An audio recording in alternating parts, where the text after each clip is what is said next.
నా కథ అందమైన పల్లెటూరు అందులో నేను. ఇంతకుముందు నేను మీకు ఒక కథను చెప్పాను. ఆ కథకు అనుకూలంగానే ఇంకొక కథ చెప్తున్నాను. ఈ విలేజ్‌లో ఏంటంటే పొలాలుంటాయి, హౌసెస్ ఉంటాయి కదా! హౌసెస్ చాలా బాగుంటాయి. అలాగే పొలాలు ఎంతో మంచిగా ఉంటాయి. ఎంతో అందంగా ఉంటాయి. ఇవి చూడగానే మీకొక హ్యాపీనెస్ కలుగుతుంది.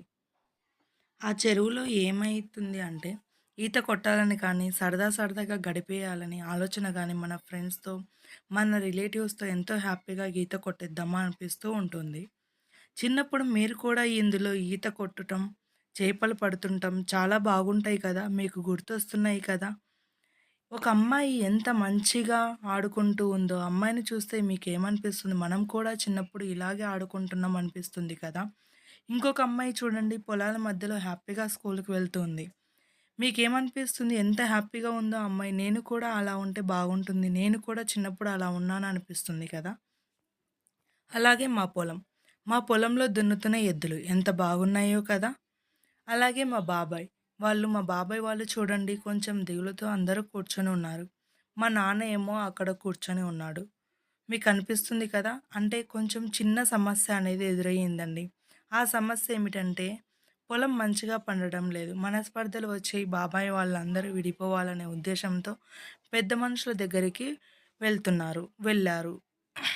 పెద్ద మనుషులందరూ ఏం చేశారంటే, సరే మీకు సమస్యలు ఎదురవుతున్నాయి కాబట్టి, ఎవరి జీవితం వాళ్ళు బ్రతకండి అనేసి పెద్ద మనుషులు చెప్పారు.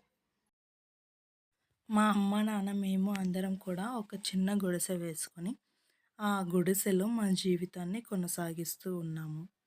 సాగిస్తూ ఉన్నాము.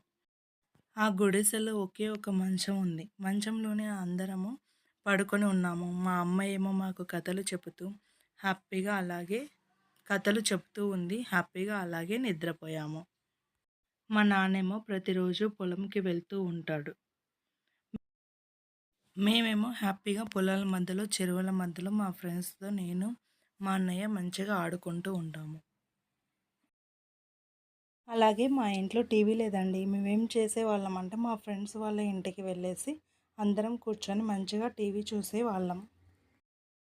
టీవీ చూసేటప్పుడు అనిపిస్తుంది నాకు ఒకటి గుర్తుకొచ్చిందండి. అప్పుడు అందరము కలిసి హ్యాపీగానే నేను, మా బాబాయ్ వాళ్ళు, మా నాన్న అందరం హ్యాపీగా ఆ టీవీ చూస్తూ ఉండేవాళ్ళం. మా నాన్న గురించి చెప్పాలంటే ఒక సమస్య అనేది మాకు వచ్చేసిందండి. ఆ సమస్య ఏమిటంటే ఈసారి మా వరి గాని, జొన్న గాని మా పొలం ఏమీ సరిగ్గా పండలేదు.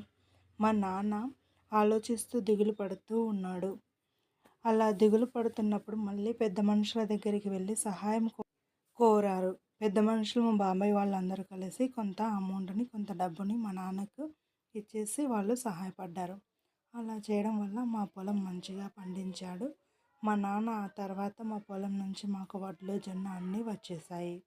తర్వాత మళ్ళీ మా కుటుంబం అంతా ఒకే చోట చేరి మంచిగా హ్యాపీగా తింటూ, కబుర్లు చెప్పుకుంటూ చాలా సంతోషంగా ఉన్నామండి. ఇది నా కథ. చాలా బాగుంది కదా అండి.